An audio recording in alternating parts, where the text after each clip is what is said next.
noche nos estábamos yendo. Le dijimos al policía que nosotros no íbamos a atacar la autopista, nos estábamos yendo. El hecho ni siquiera lo pensó 2 veces y le disparó lejos en la pierna. Empezaron a reprimir a los que estaban manifestando, bombas lacrimógenas, vertigones.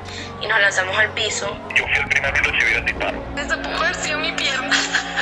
Yo la tenía al lado. Yo nunca me imaginé que iba a pasar eso. Detenido injustamente por soñar con una mejor Venezuela. It all began with peaceful student demonstrations. The main goal, to demand action against the rise of insecurity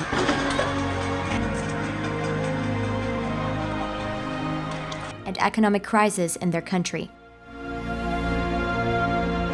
On February 12, thousands of students marched in the most populated cities of Venezuela. In commemoration of the Battle of the Youth, they walked with hope and unity. The movement counted with the blessing of opposition leader Leopoldo López, who asked Venezuelans to join the students as a symbol of resistance. Tenemos que asumir la protesta, la calle como un deber moral. But as the rally progressed, the streets turned into war zone. The forces of President Nicolás Maduro oppressed those who were still in the streets, causing 3 dead students and leaving dozens seriously injured. Leopoldo López was soon given an order of arrest for inciting violence. On February the 18th, he turned himself in. He was accompanied by hundreds of thousands of students and workers. They wore white as a symbol of peace. Basil da Costa was the first unarmed student to die on February 12th. He was running from the guards when they shot him in the head. Without even knowing, his last message on Facebook became a goodbye letter to his friends and family. The message read, "Well, people, this person here is going to march tomorrow, without fear of anything, hoping to find a better future." He was 23. I made this video because, like Basil, I'm also a student who dreams of a better future in my country. But above all, I'm also a Venezuelan with a right to democracy. My duty as a journalist is to report the truth with freedom and without fear.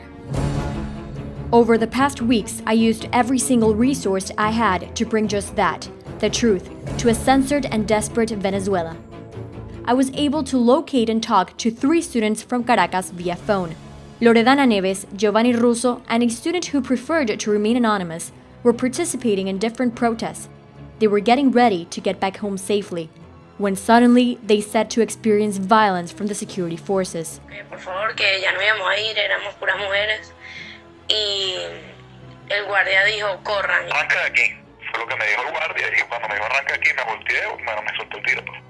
Hicimos señas al policía de que nosotros nos queríamos ir, que no íbamos a trancar la autopista, y le pasamos por el lado al cordón policial, pero él nos apuntó a la pierna y le dio a la pierna de Alejandro Herrera.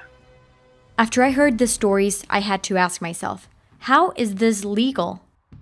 According to the article number 68 of the Venezuelan General Police Council, people have the right to protest freely on their streets.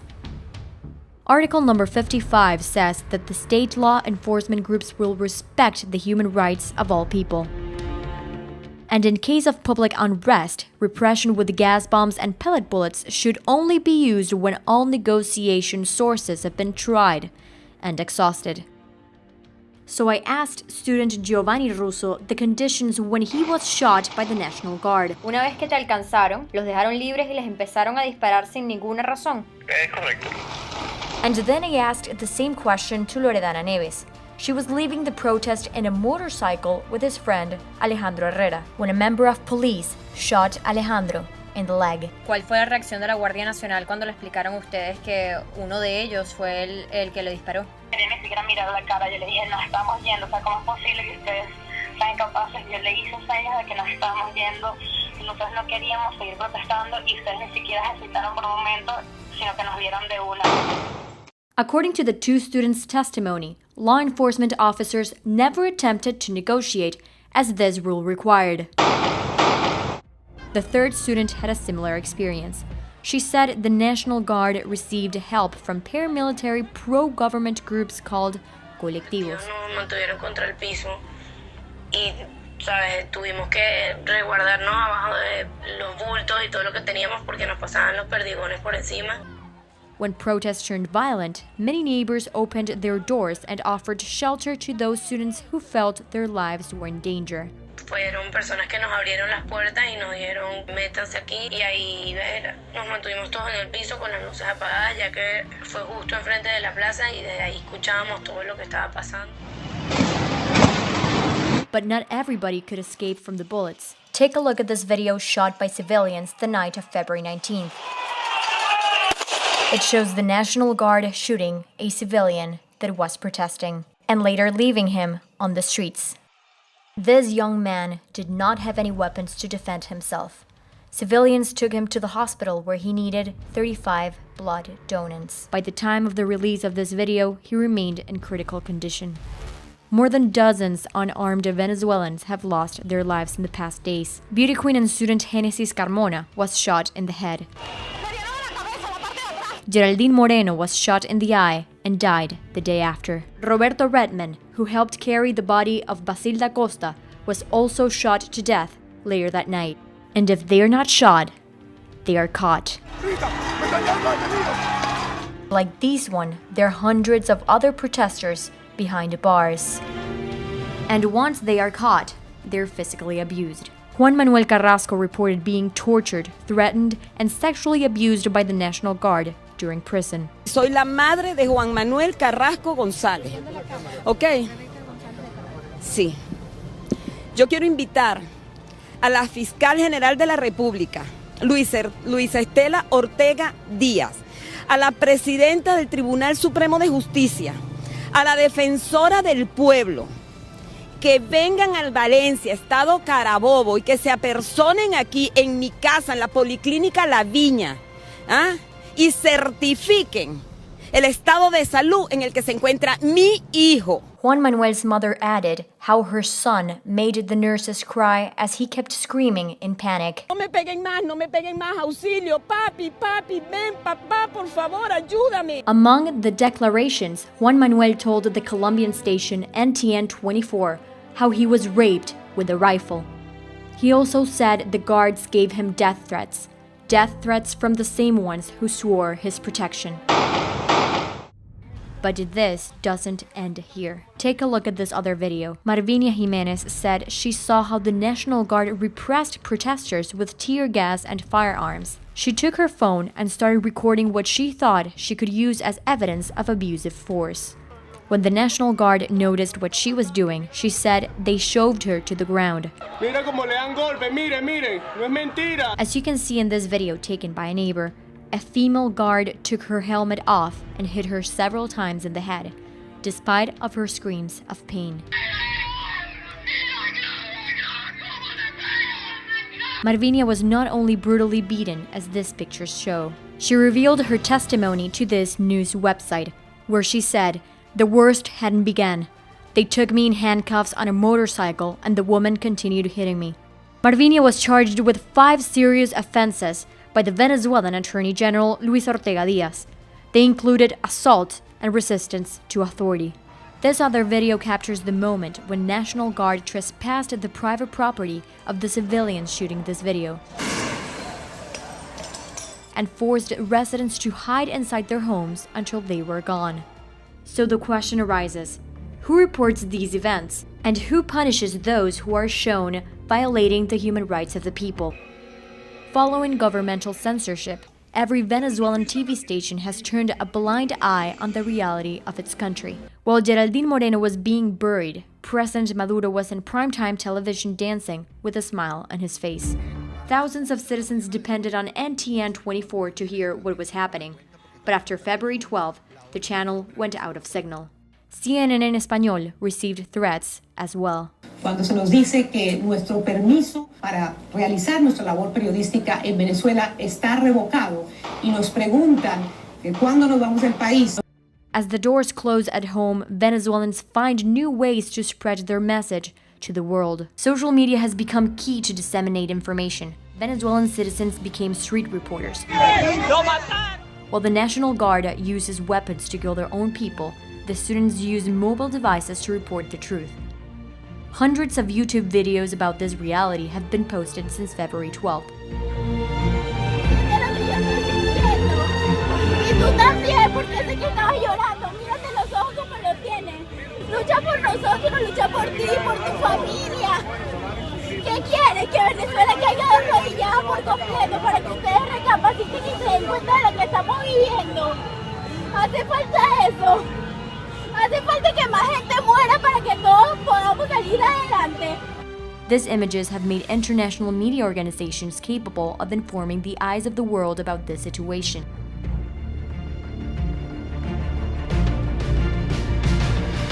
But even inside Venezuela, as citizens leave their homes and follow their right to protest on streets, they find it impossible to get online and communicate. At multiple occasions, many have reported to feel blinded and silenced, which makes their journey even harder. El problema más importante yo creo que es el problema del internet. Sirve muy lento el celular. Muchas veces tengo que reenviar los emails o para que se cargue un tweet o alguna foto de Instagram. Se tarda muchísimo tiempo. But Venezuelans around the world are not censored. Like myself, there are other thousands who refuse to be silenced.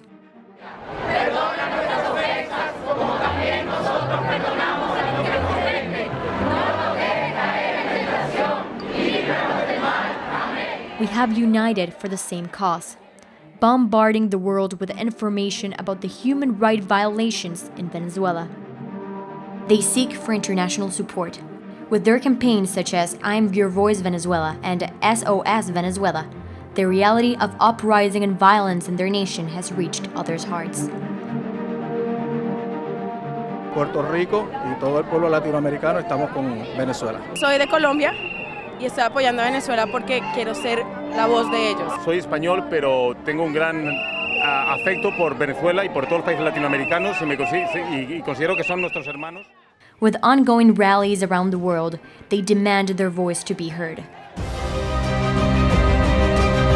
Yo no sé qué está esperando el mundo, la ONU, que yo no sé para qué les pagan esos sueldos a esa gente en la ONU, ni la OEA, ni ninguna de esas organizaciones que no sirven para nada.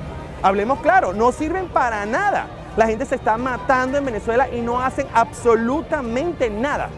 To the citizens of the world, we ask that you continue to follow the situation in Venezuela through the media and social networks, and that you share the images and videos that evidence the strong repression of the Venezuelan regime. Esas son las fotos que el mundo tiene que ver porque se tienen que enterar de la violencia que existe hoy en día en Venezuela. A college student in Florida had the initiative of communicating people a full and simple understanding of the country's situation. It is the duty of all Venezuelans living here to stand up when our homeland is being shut down.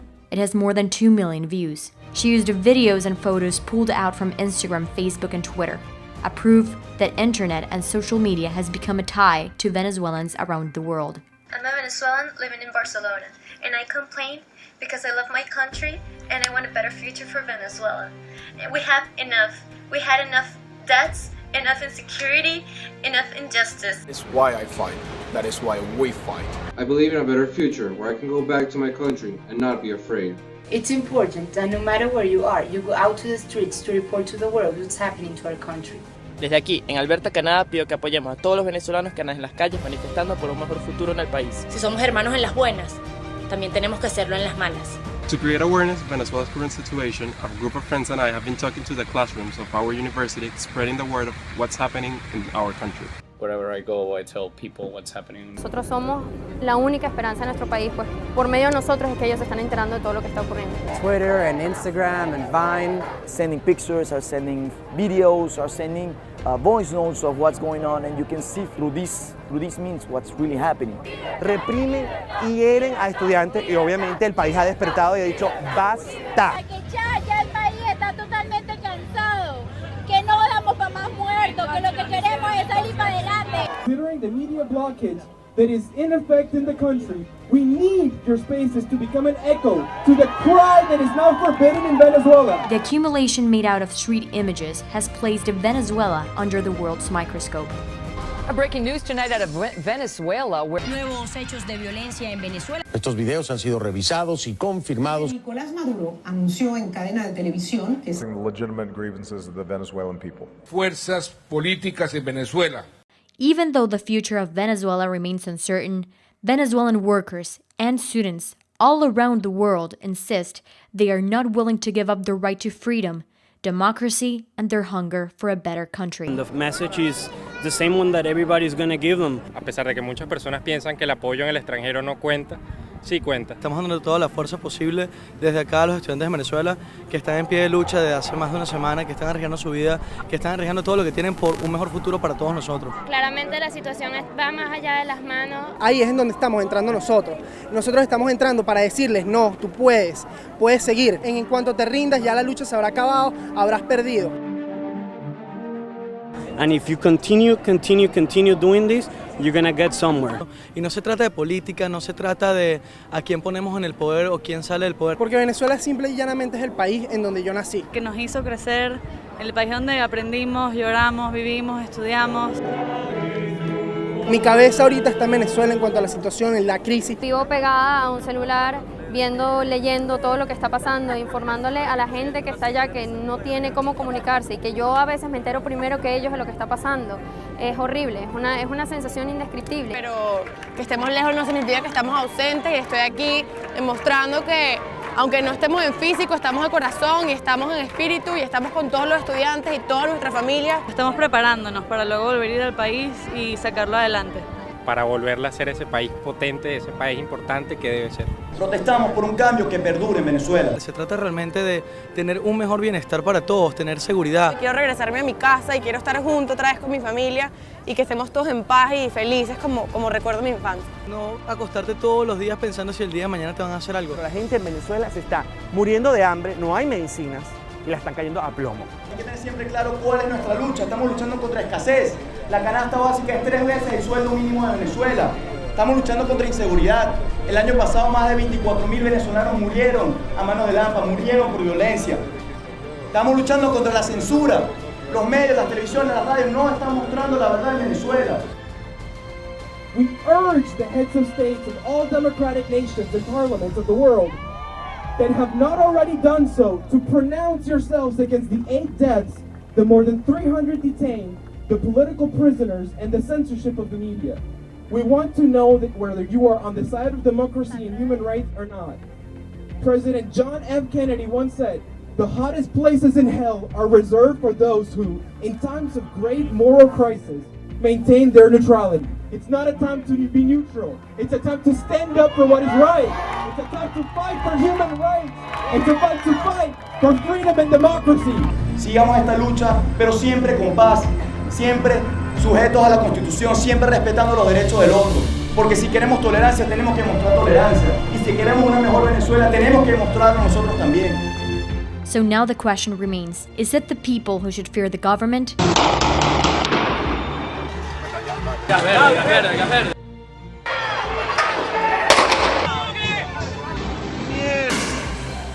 Or is it the regime who should fear their people?